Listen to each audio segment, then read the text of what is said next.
우리가 지난 시간에 동명사라고 하는 것을 배웠는데요. 한국어에서는 동사에다가 이렇게 어떠어떠한 것이라는 표현을 붙여서 명사로 만들어줬는데 영어에서는 ing라는 것을 붙여서 똑같이 동사를 명사로 바꿔줄 수가 있다라고 했죠. 그래서 이러한 것을 동사 표현이 명사 표현으로 바뀐 말이라는 의미로 동명사라고 부른다라고 했습니다. 그러면 동명사를 이용한 표현 다시 한번 보도록 할게요. 나는 그 클럽에 가입하는 것을 좋아하지 않는다. 보시면은요. 그 클럽에 가입하다라고 하는 동사 표현을 가입하는 것, 을룰이 붙어 있으니까 명사가 되는 것이라고 할 수가 있겠죠.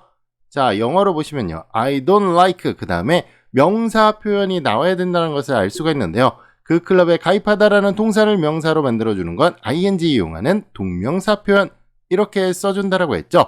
자, 그러면 한 가지 의미를 여기에다가 추가해서 한번 보도록 할게요. 우리말 먼저 보시면은요. 그가라는 표현이 들어가 있습니다. 이번에는 그 클럽에 가입하는 행동을 하는 사람이 내가 아니라 그라고 할 수가 있겠죠.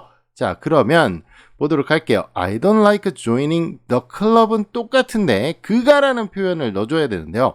일단 위치를 어디에다 넣어야 되는지 그것 먼저 확인해 보도록 할게요. 자, 위치는 1번 아니면 2번인데요. 여러분 한번 생각을 해보세요.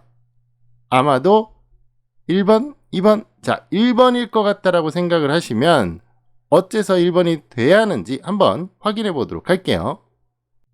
여러분들이 아주 쉽게 1번이라고 짐작을 할 수는 있을 거예요. 왜냐하면은 영어는 행동의 표현 앞에 그 행동의 주인을 표시해 주는 것이 원칙이라고 했죠. 그렇기 때문에 뒤에다는 할 수가 없습니다. 다시 말해서 1번이 당연한 위치라고 할 수가 있겠죠.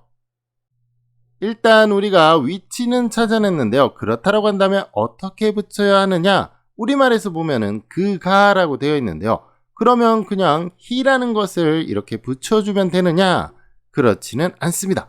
동명사라고 하는 것은 여러분들 보시면은요. 최종적으로는 명사의 형태를 가지게 되겠죠. 그렇기 때문에 영어에서는 명사라는 그 특성에 맞게 다시 말해서 명사의 구조에 맞게 명사에 붙일 수 있는 형태가 되어야만 합니다. 그래서 이때는 명사에 붙는 형용사인 his가 되어야 된다는 것을 알 수가 있습니다.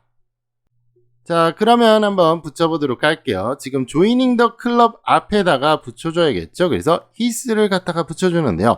우리말에서는 그가 그 클럽에 가입하는 것 이렇게 되지만 영어에서는 구조에 맞게 다시 말해서 명사에다가 붙여주는 형용사 형태인 his를 써주는 것이 원칙이라는 거 여러분들 확실하게 이해를 하고 있어야겠죠? 그러면 정리 한번 해보도록 할게요. 그가 그 클럽에 가입하는 것 이렇게 동명사에다가 그 행동을 누가 하는지 추가적인 정보를 붙이고 싶다라고 한다면 우리말에서는 그냥 그가라는 표현이 되지만 영어에서는 명사에다 붙여주는 것이기 때문에 his라는 형용사 형태를 사용해야 된다는 것 여러분들 쉽게 이해를 할 수가 있었겠죠. 자, 이렇게 원칙은요. 소유격인 his를 쓰지만 구어체, 다시 말해서 서로 대화를 하는 문장에서는 목적격인 힘도 많이 사용하는데요.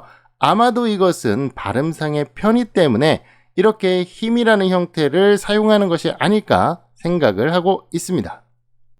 그러면 간단한 표현들 몇 가지를 한번 연습해 보도록 할게요.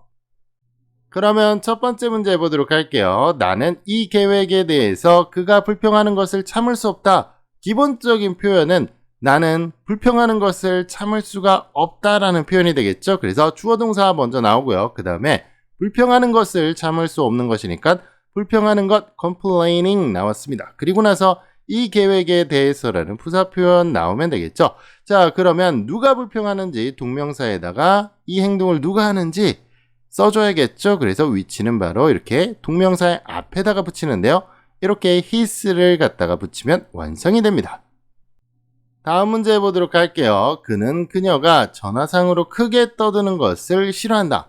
기본적으로는 그는 떠드는 것을 싫어하는 것이겠죠. 그러니까 he dislikes 나오고요. 그 다음에 떠드는 것 나오니까 talking loud 크게 떠드는 것 이렇게 나왔습니다. 그 다음에 전화상으로 떠드는 거니까 부사로 전치사 플러스 명사 갖다가 붙여주면 되는데요. 누가 떠드는지 당연히 동명사의 행동을 하는 사람 여기다가 붙여줘야겠죠. 그래서 her talking loud on the phone이라고 하면은 완성이 됩니다.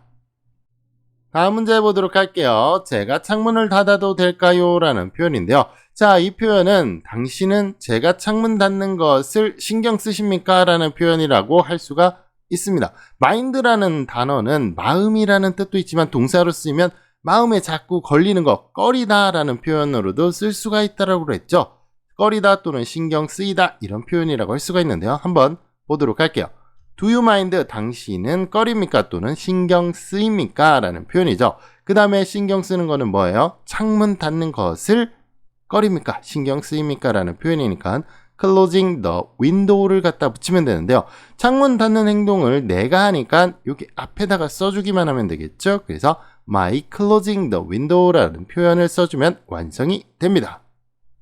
마지막 문제 하나 더 보도록 할게요. 나의 엄마는 내가 짧은 치마를 입는 것을 좋아하지 않는다. 기본적인 표현은 나의 엄마는 좋아하지 않는다라는 표현이 되겠죠. 그래서 이렇게 써주면 되고요.